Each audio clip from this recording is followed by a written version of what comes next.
Hello and welcome again to Module 4. This is the second part of the three-part video on lesson procedures. My name is Lanang, and this video is one of the series on lesson planning from ULIS and the Project 2020. This video has three parts. So in the first part, we have already looked at activities and the sequence of activities.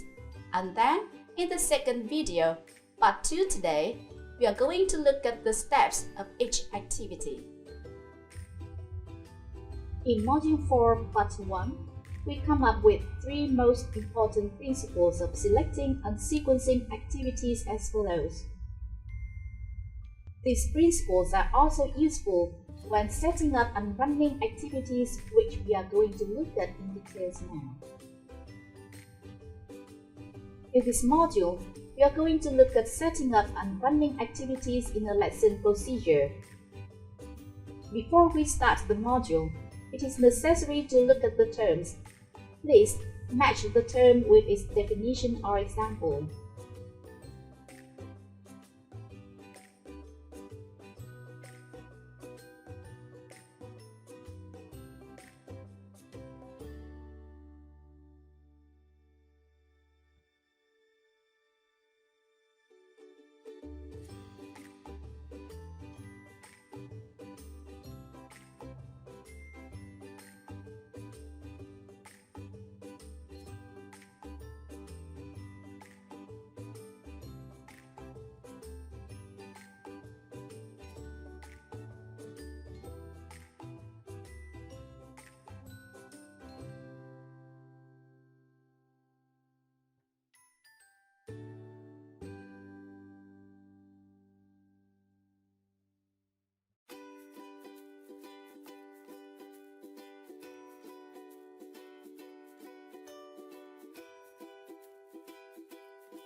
First, the term mechanical drill refers to a practice with memorization and repetition.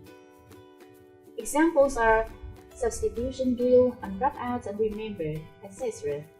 Second, the term meaningful activity refers to an activity in which language control is still provided, but where students are required to make meaningful choices when carrying out practice. For example, in order to practice the use of preposition to describe locations of places, students might be given a street map with various buildings identified in different locations. They are also given a list of prepositions such as across, from, on the corner, near, on, etc. Then, they have to answer questions such as, where is the bookshop? Where is the cafe? Etc.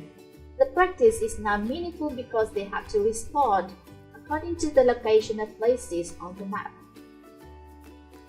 Third, the term communicative activity refers to an activity within a real communicative context, where real information is exchanged. For example, students might have to draw a map of their neighborhood and answer questions about the location of different places in their neighborhood, such as the nearest bus stop, the nearest cafe, etc. Fourth, the term elicitation refers to a technique to find out and draw out answers from learners to see what they know or what they can guess in a positive way. Fifth, the term scaffolding refers to a step-by-step guidance followed by a gradual removal of spot. Scaffolding means the activities are arranged from easy to more difficult. And finally, the term prior knowledge refers to the background and content knowledge learners have before the lesson. Before analyzing an activity to see its element, it's necessary to identify the types of activities. A type of activity can tell us some general information about the focus of an activity. There are several types of activities in a primary English textbook series. This is an example. The activity Point and Say is a mechanical and oral drill on the sentence pattern, asking and answering questions about one's house. It is a substitution drill where students can change their names to make similar dialogues. It's very important to identify the type of an activity because we know that different types of activities have different steps. Moreover, when we see an activity that is not very meaningful to students, we can adapt that activity. Now, decide on the types of activities.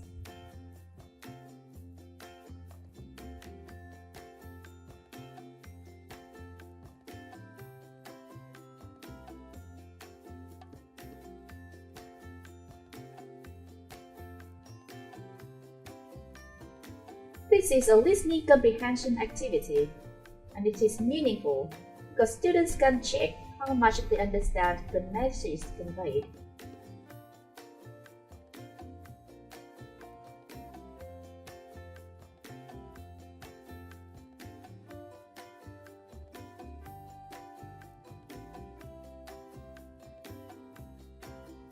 This is a mechanical drill. Students are required to copy the words and write in the gaps. In order to do the activity, students have to remember the sentence pattern. In fact, it isn't a writing activity, although the name is Let's Write.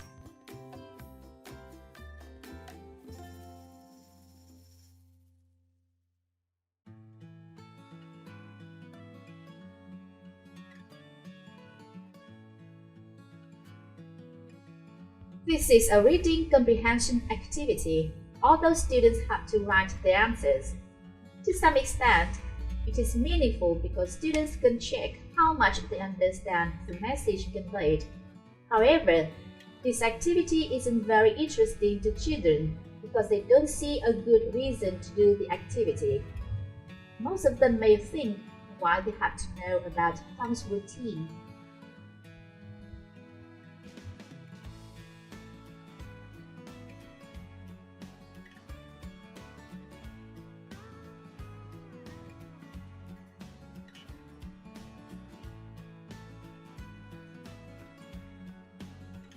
This is a writing activity. To some extent, it is meaningful because students have to interpret the pictures and write their answers accordingly.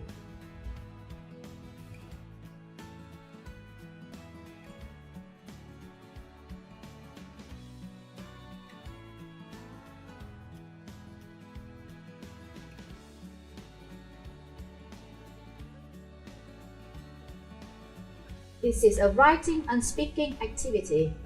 It is communicative because there is a room for students to relate to their own life.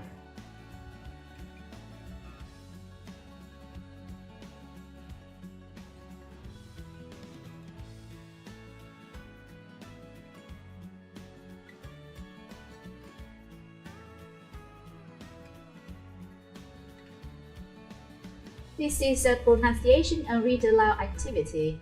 It is a mechanical drill because students have to imitate the sounds and read the words and sentences.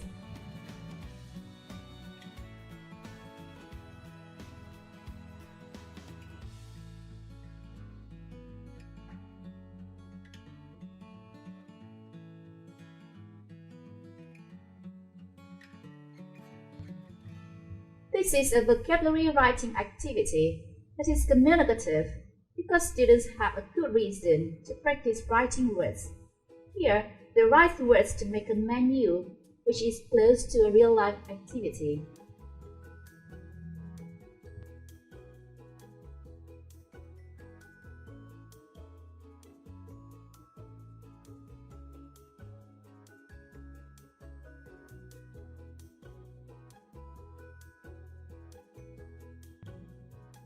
This is a meaningful reading aloud activity.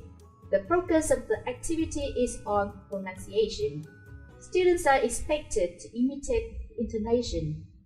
When they chant, they can remember the words more easily, especially with some TPR action as cues.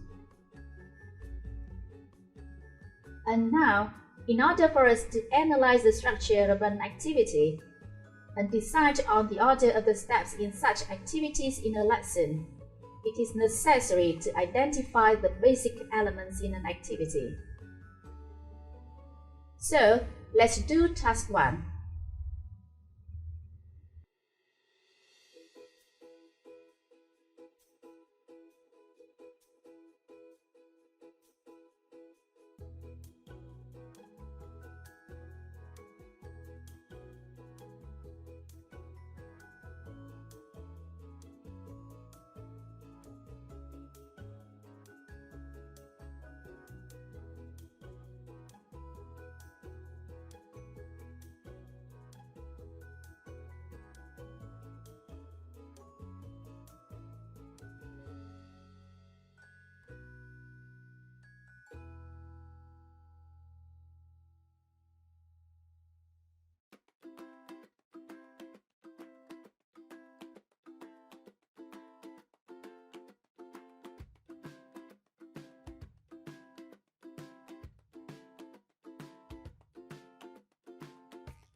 And here's the answer to question number 1. What information is provided in this activity? As you can see, the first information is the name of the activity. Here, the name is Listen and Repeat. The type of activity is presentation, and it is rather meaningful because this is context for the language item. Then we know what teachers and students are going to do in this activity, or the actions done by the teachers and students. The actions are listed in steps. First, teacher elicits the picture to help students understand the situation. Then teacher plays a tape. And there are 7 steps listed here. It means that the steps comes in certain order. Later, we are going to analyze why one activity goes in a certain order, or the rationale behind such order. We also know how long the activity lasts. 8 minutes for activity Listen and Repeat. And there's information about how the teacher monitors learning and checks how well the students do the activity so as to give feedback accordingly. Or in other words, it is about assessing how the students achieve the objectives of an activity and of the whole lesson. Moreover, we know about the interaction patterns in the lesson. Students work in pairs in this activity. Finally, there's information about the materials used in the activity. Here, the materials come from the student's book, accompanied with the recordings. Besides, we can clearly see the role of teacher and students in this activity, although it isn't explicitly written down. Is that everything we want to include in an activity? Well, in some lesson plans, there are aims or purposes or objectives for each activity. These serve as a guide for us to follow. The purpose of an activity gives us information about what to teach. The objective of an activity tells us what to expect from the students to achieve after the activity. To sum up, activities in a lesson plan gives us information about what to teach and how to teach it. We've got information about the focus of the activity and the steps to carry out the activity. In other words, the steps of the activity tell us about the way to structure the activity in both contents and classroom management. So, there are important elements in an activity. They are as follows. When analyzing the activity Listen and Repeat, we have the following information.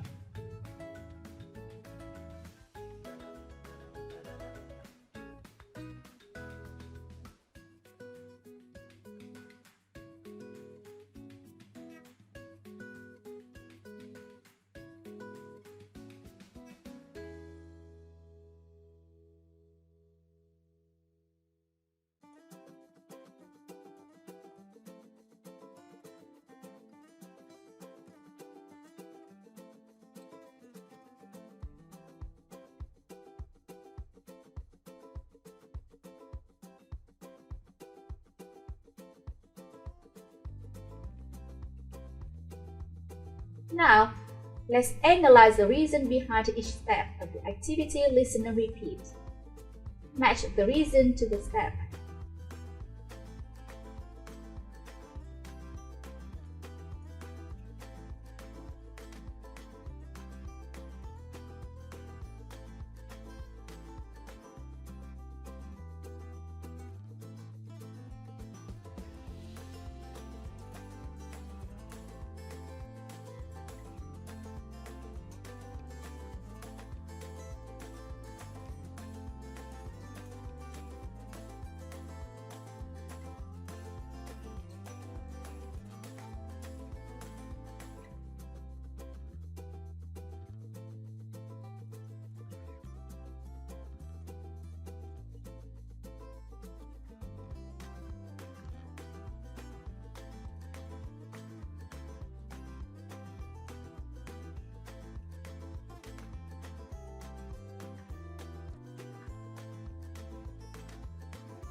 And here is the answer.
Now think about the reasons why we need different steps for the activity listen and repeat.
And here are the underlying reasons for the steps in the activity. First, we need to activate student prior knowledge about the topic and the situation before teaching, because we believe that in order to learn a new thing, students need to relate what they know to the new thing to see the connection between them. And it is believed that when relating things to each other, it's easier for learners to remember a new thing. Next, we need to give students opportunity to get access to the oral form of the target language in its context before teaching that target language item. It is from receptive to productive. By doing so, we replace the natural order of learning a language, which starts from listening, then speaking, reading, and writing. Students need to hear the language and work out its meaning before learning it. Then, we need to give students opportunity to memorize the dialogue through repetition, using the recording as a model to practice pronunciation, because students can't remember the pronunciation and intonation of new pattern if they don't practice it. And using the recording helps students imitate the pronunciation more accurately. When we get students repeat the dialogue in whole class first, then in pairs, and individually, we reduce report lag. When we get students to repeat the dialogue in whole class first, then in pairs and individually, we reduce support gradually and make students more confident when reading out.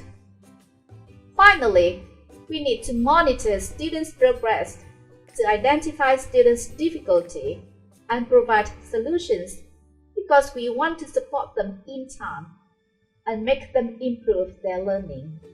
We need to see if students achieve the objectives or not, to identify weaknesses and ways to improve, because that is the goal of our teaching. We also need to keep records of student learning by marking or giving written comments and feedback, so that we and other teachers, other students themselves, and their parents can see students' progress in a systematic way. This is a lesson from the textbook Tiếng Anh 3. It targets Vietnamese grade 3 students who are beginners of English. Now answer the two questions. As analyzed earlier, we can structure a basic activity if we pay attention to the 5 principles as follows. First, activate student prior knowledge about the new contents or the teaching points by asking questions. Similarly, elicit what students have known. By exploring students' previous knowledge, it's easier for teachers to identify the starting point of the lesson, and students can easily see the connection between known knowledge and new knowledge. Therefore, they can deeply understand the new knowledge. Second, support student understanding by going through certain steps, from easy to more difficult, from receptive to productive, from listening to speaking, from teacher-led to student-led, from whole class work to group work, peer work, and individual work. Third, organize the activity, thinking about the time for each step of the activity and the way students work. We should answer such questions as: do they work in pairs or in groups? How to group them? How to give instruction, etc. Fourth, monitor the activity. Observe and see and listen to students. Go around the class to see if someone needs help. Finally, evaluate student learning and evaluate the activity. Assess students and see if they achieve the objectives or not. We also need to see if the activity is suitable for the students or not, so that we can adapt it accordingly. Let's analyze this activity. And here is a possible answer.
And here is a task for you.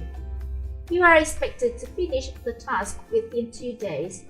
Then, send your work to another colleague for peer review. Now we come to an end of Part 2, Module 4. In Part 2, we just looked at different types of activities, 9 elements of an activity, and 5 factors to structure an activity.